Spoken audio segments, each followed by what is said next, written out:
فانتقل الأعرابي إلى الحجر الأسود فقال يا كريم، فقال النبي، فقال الحبيب وراءه يا كريم.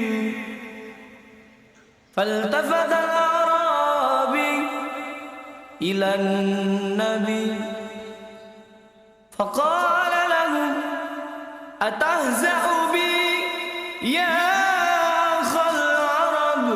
والله لولا صلاحة وجهك وبلاء طلعتك لشكوتك إلى حبيبي محمدا. فقال له النبي صلوا عليه